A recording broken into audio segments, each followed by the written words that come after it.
welcome back, guys. I've lost track of what number episode this is, but this is Six. part two of last episode. Yeah, faith versus works. I feel like when we're speaking last week, we just had so much to speak on this topic because I feel like it is a deep one, and you were saying, Aaron, that it's one of the most, if not the most debated topic in Yeah. Christianity and in the Christian space. But yeah, it's the topic of faith versus works, and we did speak a lot on it last week, and I feel like there's a lot to unpack there as well. So I'm going to start this episode. I'm going to start by reading from James 2. So I'm going to read verse 14 to 26. I'm reading from the NLT version, but basically it goes like this. What good is it, dear brothers and sisters, if you say you have faith but don't show it by your actions? Can that kind of faith save anyone? Suppose you see your brother or sister who has no food or clothing, and you say, "Goodbye and have a good day. Stay warm and eat well." But then you don't give that person any food or clothing. What good does that do? So you see, faith itself isn't enough unless it produces good deeds. It is dead and useless. Yeah. Now, It's good. someone may argue, some people have, others have good deeds. But I say, how can you show me your faith if you don't have good deeds? I will show you my faith by my good deeds. You say you have faith, for you believe that there is one God. Good for you. Even the demons believe this, and they tremble in terror. How foolish. Can't you see that faith without good deeds is useless? Don't you remember that our ancestor Abraham was shown to be right with God by his actions when he offered his son Isaac on the altar? You see, his faith and his actions worked together. His actions made his faith complete. Mm. And so it happened just as the scriptures say. Abraham believed God, and God counted his righteous. So you see, we are shown to be right with God by what we do, not by faith alone. Rahab the prostitute is another example. She was shown to be right with God by her actions when she had messengers and sent them safely away by a different road. Just as the body is dead without breath, so also is faith is dead without good works. Yeah. And yeah, Solid. that's the passage. You got any thoughts? I was just feeling it. Like as I was reading that, I was just Yeah. feeling, I don't know, just some power. That would be powerful. Convicted there. Uh No, it's Feeling a solid convicted. Yeah, one. there was a lot. I know you like to talk a lot about like the fruits. I'm just trying to look. Uh Yeah, I know it mentions it there yeah, somewhere. there was something. Yeah, there was something about how, yeah, it was verse 17. It says, "So you see, faith by itself isn't enough unless it produces good deeds. It is dead and useless." And I know you always like to speak about like the fruits, and it's like basically your good deeds are the fruits of your faith. Yeah, I found that 100%. quite interesting. No, it's a good verse, bro. But you got any Very good. thoughts? Read it. Yeah, I think exactly what it says. Like, I think I heard that a lot. Like, where you hear people say, "Faith without works is dead," but it's not works; it's good deeds, which is what you read there in the NLT, which I think is I read the NLT too. It's a very good version of the Bible. And yeah, I think like it's such a solid one because again, yeah, like the fruits of the spirit are they shown through your faith. Like people see that and it becomes attractive, and then that's when they want to experience Jesus as well, who he is and what he does, and how he works and why he does what he does. And yeah, I just remembered something now from from the last pod where he said you pray and you always like try to align your desires with God's desires, right? And I think it's Yeah. before that where it says, "Grant me the desires of my heart." It before that it says, "Delight yourself in the Lord, and He'll grant you the desires of your heart." And that's in Psalm, I think it's Psalm Yeah. 37:4. That's the verse, yeah, where it's delight yourself in the Lord, and He will grant you the desires of your heart. So many people they want like God to give them all these things, but they aren't actually into Him. You know, their faith isn't firmly planted in Jesus. It's in other things or even people. And yeah, with this verse, That it's is like, so good. yeah, that's the verse. I thought the verse was God will give you the grant you desires of your heart. And I was like, okay, everyone says this all the time. I hear it all the time. But like the That's whole verse, that's the thing. People take it out of context. And it's you have to read the whole thing to truly yeah. understand it. And you said like humble yourself, which is also, yeah, like, yeah, that's it's almost saying the same thing. So it's like that thing as well. It's like you expect God to do all these things, but you're not doing what you should be doing. Right. And it's not the works, it's like good deeds. Okay, the Bible, it's such a morally good book, and we speak about this a lot. Where we say, you spoke about this actually, where you said like it's the one book you'll ever need for anything, relationships, life, work, anything for that matter. And yeah, like when it comes to faith, faith is it's like how much are you willing to trust God? Like how willing are you to follow the path that He says in Matthew 7. Um, Broad is the path that everyone follows. Um, yeah, broad is the path that everyone follows. It's easy, it's an easy route, it's an easy place to go, but there's a dead end. Like it ends. Okay, everyone's following it. It looks good, it looks attractive, it has all the cool things you want to see, but it dies out. Like there's a wall there. Okay, you're not getting past. And then you get narrow. Narrow is the path that leads to life. It's Yeah. difficult to find, only a few find it, and it leads to eternal life. So it's a choice that you make. Like, do you want to accept grace? Cool. That's great that you accepted it. Well done. Now live it out. Do your part by living it out. Because people abuse grace. They abuse the fact that God's given them, free will. Like when free will is abused, you can see the actions of it. Okay, you look around the world, look at the news today, you see these things happening. I don't even have to mention it. You're probably thinking about something right now that's Yeah. happening. Okay, free will gets abused, and people choose to do what they want to do. And that's the most common question. It's like, oh, why does God, like this happened to my child, or this is going on. It's like free will exists in the world, and it's sad. It's a sad, unfortunate reality. But you know, through adversity, people get stronger. And I read about this. I think you spoke about some last episode. Um, yeah, faith work. First part of this episode, this series. Yeah, you spoke about it where you said like, someone in your connect group, their daughter had cancer. I think it was. Yeah. Yeah, and it's like things like that. And I read a similar story about someone's child who their child. It's a couple, and I read in this book, and their child drowned, and it was like really tragic. Like the child was like one, not even, and they're like teaching him to swim and stuff, and they just left the child or something like that. Something happened. It was like really bad, and it's a really like terrible thing.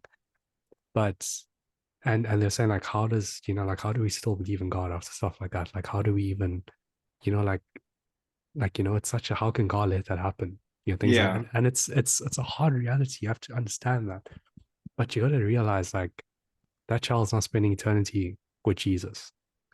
Like God says, you know what, you're not ready, my child. Stay with me. Okay, like you're with me.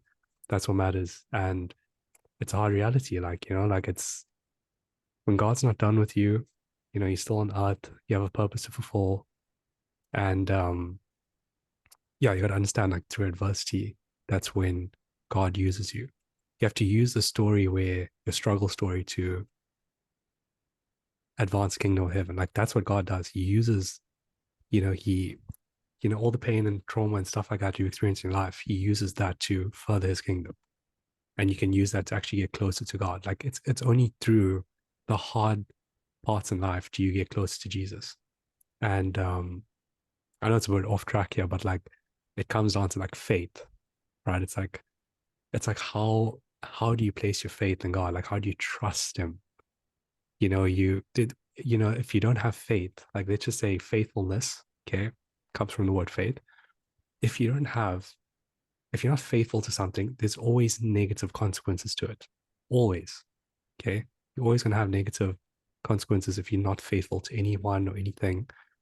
And yeah, it comes back to like how much are you willing to trust Jesus? How much are you willing to trust God? Like if I look at my life and I look at the things that have happened, if I didn't go through those bad patches or those bad years or those bad like scenarios or situations or whatever it may be, I wouldn't be in the situation in the place that I am today, having such a good closer relationship to Jesus.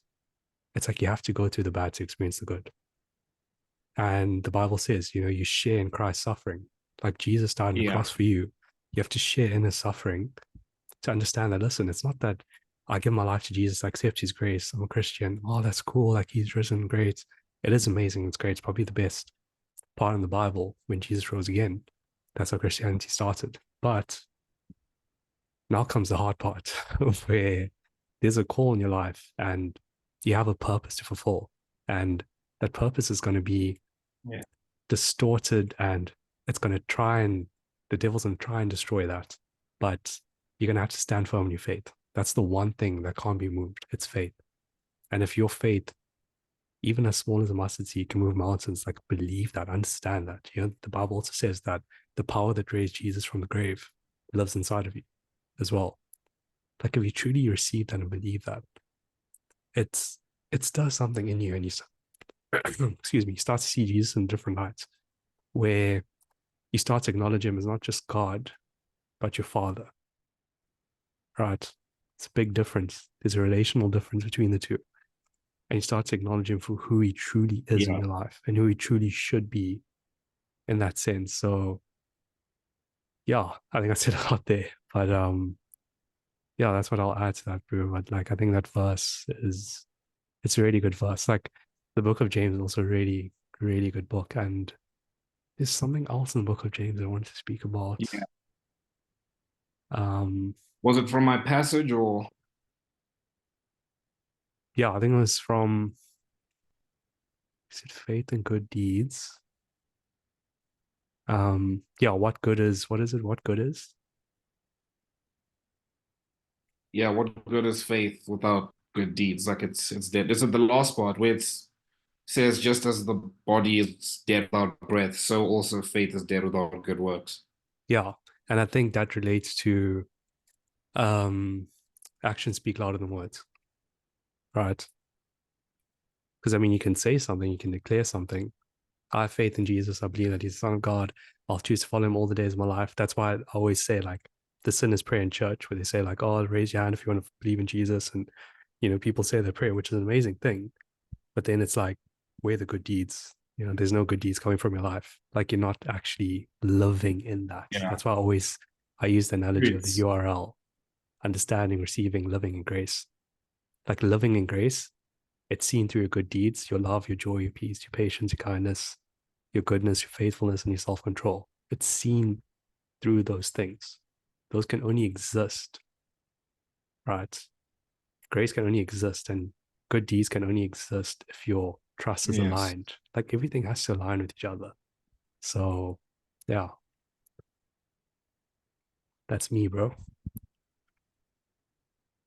Yeah. No, I agree. Yeah, no, I agree with all the things you were saying. It's just so powerful. Yeah, I don't really have much to add on that. Yeah, I feel like it's, as you said, we had to make this 2 episodes because it's a lot to uncover, it's a lot to unpack. And I want to say as well, like we'll mention a lot of um stuff that relates to each other, right? Like again, like I've mentioned the Yeah. fruit of the spirits probably in every episode, I would say. Um, but it's the one thing that like it's really Yeah. it's the characteristics of a Christian. That's what it is. Like people will know you by your fruit, people will know you by your characteristics. And that's what fruit is, the characteristics that you possess, the behavior patterns, how you act, all that kind of stuff, body language, all that kind of stuff. And yeah, like things like that. And we'll reference the New Testament a lot. And it's because your whole life is based on it. Your whole life is based on faith and good deeds. The resurrection is literally our lives. Like we live and breathe and do what we do because of what Jesus did. Like the Romans says again, oh yeah, this is in Romans, for the wages of sin is death. Okay. Consequence of your sin leads to death. Yeah. That's what Romans says. Paul says it to the Romans. And yeah, like a lot of the stuff we mention, I don't want you guys to think like, oh, we're repeating ourselves, but it's only through repetition and reinforcement that you actually get it in your head and you understand, like, listen, this is what God's called me to do. Um, that's what it is. It's reinforcement, it's living it out. It's reminding yourself Romans 12 verse 2 again. You're quoting Romans a lot. Romans 12 verse 2 again. Yeah, do not conform to the patterns of this world, but Remember, it's the book, bro. It's the book. And yeah. yeah, Remember. transform. Let God transform you. I think where's it on my door? Let God transform you into a new person by changing the way you think. It has to be like a change every single day to be like, Yeah, listen, like I'm living in his grace. Like I've understood it. Okay, it's gonna take you a while to understand it. That's cool. Like take your time. Understand it, receive it, and live in it. Okay, live your life according to faith, the way that Jesus has intended, and let the good deeds flow from that. So that's what I would say, guys. You're gonna close it off, kid. yeah. I mean, I love that you mentioned Romans 12. Uh, well, I wanted to add actually, I love that you mentioned Romans 12 verse 2 because it was actually something when I went to, I think it was I went to the first home cell of this one church. It was not last Wednesday, but the Wednesday before. Hmm. And I just finished, like I closed off Romans, like I'd finished reading it, and we did the whole session was for Romans 12 verse 2, and I actually have Yeah. it here. It was don't Okay. copy the behavior and customs of this world, but let God transform you into a new person by changing the way you think. Yeah. Then you will learn to know God's will for you, which is good and pleasing and perfect. And I think it ties in so well with everything we've been saying, and also with the fact that you were saying that like when I read Romans for the first time, like when I finished it, like I said, like a month ago or whatever, I felt like Paul repeating himself a lot. Like it was, oh yeah, you don't go to heaven through your good deeds, you go to Yeah. because Jesus like made a big sacrifice for you. And I felt like I was saying it over and over and over again. And I was just reading it, but now it's so powerful. Like I'm thinking back, I need to read this again. That verse alone, I think it leads back to what we were speaking last episode about, the URL thing of understanding, receiving, and then living, right? It's like Yeah. we think we understand it, but we don't really. And like receiving it is like in this verse, don't copy the customs and don't copy the behaviors and customs of this world, but let God transform you into a new person by changing you the way you think. Right? People kind of just remember the first part where it's like, oh, don't copy the behavior and customs of this world. Right? But it's like the next part says, but let God transform you into a new person by changing the way that you think, right? Yeah. And it's like that part of like letting God transform you into a new person. It sounds easy. It sounds like, oh yeah, you don't copy the customs and behaviors of this world. You let God transform you, and then it's like, okay, cool. Very People kind good. of read that and it's like, oh yeah, you let God transform me. How do I do that? And it's like the answer is right there in the next, literally the next part of the same sentence, by changing the way that you think. Right. And that is difficult. That's something I've been struggling with as well. Like I was saying, why I'm It's hard. reading Romans so much is that Hmm. changing the way I think is difficult. It's one thing for me to be like, okay, I need to let God transform me, right? And it's like, okay, cool. But then when I'm praying, I'm busy praying. This is where the difficulty is because you still want to pray for like what you want. You still want to have faith. But then it's like I'm praying, and when I'm living, I'm still living according to my purpose. And that's not me letting Yeah. God transform the way I think, right? It's like Yeah. I'm reading this verse and then I'll pray. But when I pray, it's like, oh, let this happen and this happen and this happen the way I want it to be, please. And then when I go and I live my life, it's like I'm trying to get this specific thing to happen. I'm stuck in my ways. I'm not listening. And like the Yeah. difficulty in changing the way you think, and the answer is still in the same verse, literally the next sentence. It says that then you will learn to know God's will for you, which is good and pleasing and perfect. And this is what we spoke about last episode, where we were saying that it's about humbling yourself before God and knowing that His will is, as it says here, good and pleasing and perfect. Like Perfect. Yeah. you, we've been over this. Like it's God. Like He knows everything. He knows the end at the beginning, Alpha and Omega. Like you can't have better plans for yourself than He does for you. It's just impossible. And I Exactly. think that's where the difficulty comes in. It's like humble yourself and know that like He is God, right? And that's how you just that alone is like we spoke earlier about understanding His grace. I think that's understanding the grace, and people trip over that first part. We read yes, God's will is good and pleasing and perfect, and then we move on. But it's like truly understanding it is like, and that's what I learned today when I was listening to the Roman summary, which was the byproduct of like doing of like love, fully loving God and hating things of this world is understanding everything He's done for you, like like Yeah. truly understanding that like here, like we're sitting here having a conversation. First of all, like we're like a decent country. It's still a third world country, but we've got like Wi-Fi, we've got laptops, and we can like have this conversation. The next is like we're alive. Like that's just a big thing as well. We are conscious. We're able to speak like this, right? We speak in the same language. We've met each other through school. Like we know each other because God has Yeah. allowed us to cross paths and whatever. And just like the fact that we're able to read the Bible, like we're able to have these conversations.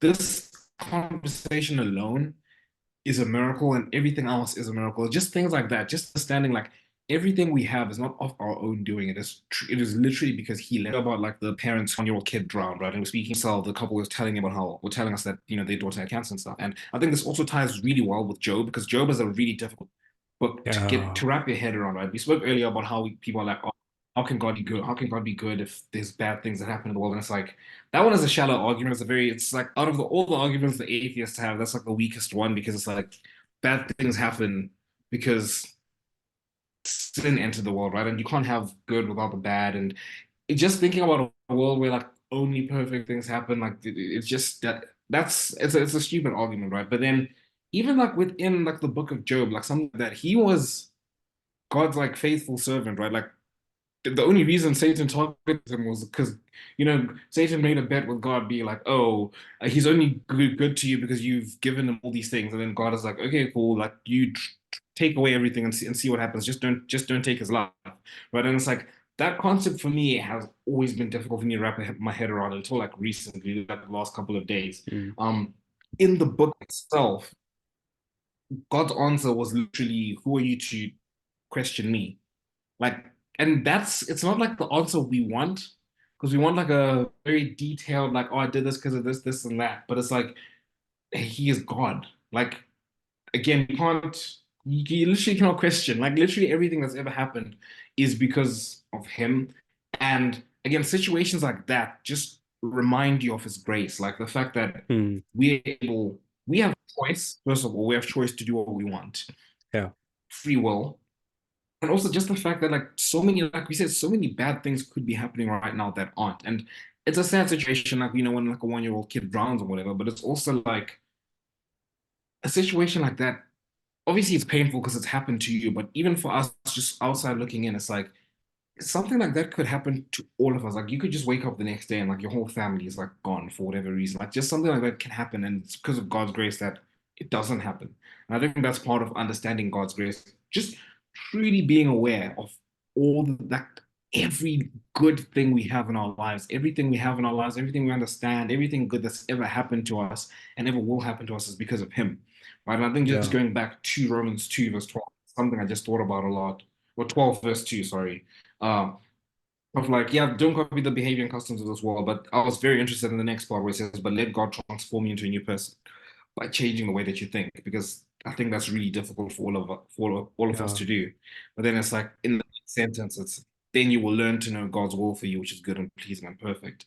And I think that's been very applicable to my life. And I actually don't even know if we've kind of like touched on two topics here, like with faith versus. I think that's how deep the conversation is. Because right now we're not even really speaking about. I guess we are still technically speaking about faith versus works because we were speaking about how like having faith, like living out His grace. You were saying the Mm. URLs that you need to understand it first. And I think that verse really puts into perspective like what understanding is. Like it's really difficult, and we all trip over that first part of just like also speaking about the Psalm. I think you said it was 137, where it says, delight yourself in God and He'll grant you all the desires of your heart. Right. And it's like you were saying, because also for me, like people just see the He'll grant you all the desires of your heart, but it's like, but don't skip that first Yeah. part. Delight Always. yourself in God first. Like that's that's the most important part. If you delight yourself in God, that if you truly do that, if you do truly do that, then you will see His will for you, His plan for you, and then He'll grant you the desires of your heart. It's not, oh, He'll just grant you the desires of your heart. Oh, I want this, I want that, and He's just going to give it to you. It's kind of like, no, delight yourself in God first, then your heart is aligned with what He wants for you. Like you will see His vision for you. You will truly trust in Him, and once that happens, then He grants you the desires of your heart because they align with. Mm. But yeah, I think like I said, this topic is just very, It's a crazy it's one. insane. But yeah, do you have anything to add to that? Yeah, I'll be quick. I think yeah, with the delighting yourself in the Lord, I think it's really it's like, yeah, because if you are delighted in the Lord, like if you are delighting yourself in the Lord, means you're humbling yourself under Him, your desires will only be like godly desires. Therefore, He can grant you with those things because your faith is like positioned in that aspect. And yeah, then the next thing I wanted to touch on was, yeah, Romans 12 is 2. And it's before, I think I mentioned this before, but before Romans 12 is 2 is 12:1, where it's offer yourself as a living sacrifice that's holy and pleasing to God. So it's when you do that, it's like, Yes. okay, I'm all for God, meaning conforming to the patterns of this world becomes a little bit easier, and I can let God change the way I think. So then I will know God's will for my life, which is good, pleasing, and perfect. But you have to offer yourself as Yeah. like, I don't want the world anymore. I want to reject sin, hate what is evil, love what is good, do good to overcome evil. 1 Peter, I think, says that. So it's like that kind of thing. It's a lot of, again, like Paul repeats himself a lot. Like I mean, you got to think about it. He wrote this letters, sorry, to all these people, all these places, and they're along the same lines. It's like what Jesus did, how he did it, why he did it, um, the good that you have to do, what Jesus has said is good, what he says is bad, and how to live your life. Like he wrote those letters to each different person, and he phrases things differently with certain people, with certain letters to certain groups of people. So it's like a lot of like good repetition in that way, good reinforcement that he has with his letters. He's very consistent in that. And yeah, the third thing I want to mention just quick is I read this sorry, watch this Craig Rochelle. I don't know if you heard of him. He's a pastor of Life Church. Yeah. So they made the Bible app, that church. So that the U Really? version, yeah. So they started it. He's really, really good, Craig Rochelle. And he said that intimacy can't be possible without intentionality. So like if you're not intentional about Jesus, if you're not intentional about your relationship with him, intimacy will never occur. Like you can't ever expect your relationship with Wow. God to be solid if you're not intentional. Like it's crazy. Yeah, like that shocked Yeah. me when I read that. That's- And yeah, I think that's the whole point about faith, is that you have to be intentional about it. God was intentional about you. He sent his only son to die on the cross for you. And you got to think about faith being, throughout the Bible, even with God and Jesus. Like God had faith in, no, Jesus had faith in God when he was going on that cross. Like, Jesus was scared. He was scared. Like the Bible says, he was scared to die.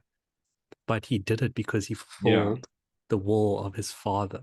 Okay, Romans 12 verse 2, what does it say? God's will, good, pleasing, and perfect, do not conform to patterns of this world. That's our instruction. God gave an instruction to Jesus, to die on the cross so that we can be free from sin. And yeah, like you got to understand, like we, yeah, like we got to place our intention in him, and intimacy will occur. So yeah, that's what I wanted to add. Yeah, crazy topic. Wow. Crazy. That is some powerful stuff. Like what you said, Craig Rochelle Yeah, I know. said about It's the fact that you can't have without intentionality. yeah, It's so good. Like thinking about it, obviously we're speaking about it from a biblical point of view, but even just thinking about it from like a relationship point of view, I think if you've been, I don't know, I've been watching a lot of like self-improvement stuff over the last couple of years. I've watched like a lot of Hamza and I've also watched mm, like biblical stuff as well, like just learning. If there's one thing I have learned is like about like marriages, like what keeps marriages going.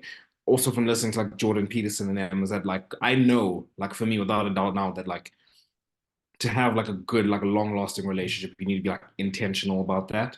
And it's yeah, quite interesting that Craig Rochelle would say that about faith as well, because it makes so much sense. It's like we don't think about it too much. You just think, oh, she just come. And I guess it's something I've been learning. I've been trying to be more intentional about reading. And we were saying earlier about how like people, like I was saying, people think they understand his grace, but like we don't, because we just read like the Bible for the sake of reading it. So we can quote verses, we can quote Psalms 137 verse whatever and say, oh, he'll grant you all the desires of your heart. But it's like if you were reading that with intentionality, you would not skip that first part where it says delight yourself in Yeah, God's that's in God, right? that's And good. Yeah, like, I think that's exactly what we're kind of doing with this podcast now, and I think it's good. It's also, I mean, as it stands now, obviously we're posting it to YouTube and stuff, and it's nice and whatever. But I think it's also a lot for us as well. Like we are truly working through mm, like Romans, bro. I'm reading Romans again. Like I have to read it again. It's just such a good book, and I feel like it really very good applies. book. And I did read it the first time, but now I'm really like gonna try and like read it with true intentionality, and I think we should be doing that in general. But I think that Definitely. that's wonderful, man. I from Craig Rishaw, like that is quite interesting to him say that it's something Yeah, we take for granted. We just think, oh, just faith will come. But exactly. yeah, yeah. Do you have anything else to add, or should we close the episode off here? No, bro, I think we can close it off. I think we, as you mentioned, bro, like we mentioned a lot, and it's really solid stuff. Like I know people are going to be helped by this, and they're gonna, yeah, that's our intention for this podcast. You know, it's that even if it's one or two that grasp the concept or get what we're saying or are touched by what we're saying, that's the goal. And I always say that. And yeah, guys, I think again, what kids saying, like be intentional about with anything. You know, like you're intentional with things like going on social media and scrolling and whatever and watching an entire movie or football game. Like I'm intentional about watching, you know, yesterday I watched Arsenal vs City and I was intentional about watching the full 90 minutes. But you know, like what Gid's saying, like sometimes I'll miss something in the Bible and it's like this is the one book I'll ever need. There's so many other Premier League games I can watch, but this is the one book I'm ever gonna need. And if I'm not intentional about reading that, you know, it's I'm playing a dangerous game. So yeah, I think reading with intention. I think also a good tip would be like study the Bible. Um, so like have a notepad next to Yeah, you, write down something. Okay, if I don't understand this, Google like biblical commentaries about that. And there's theologians who have done studies on it. They'll like show you, okay, this is what it means. There's so many things that you can actually go to. I'll actually link some websites down below that help with like understanding the Bible, all that kind of stuff. So yeah, I'd say like intentionality is big. It's a very big thing. But yeah, I'm happy with this podcast. I think it was this episode, I think was a really solid one. Um, and yeah, guys, please be sure to leave a like if you did like it and subscribe, please. Share it with your friends, people who need it or people who even don't need it. Actually, everyone needs it. What am I saying? Yeah. yeah. Um, but yeah, guys, that's it from us. And we'll see you next week.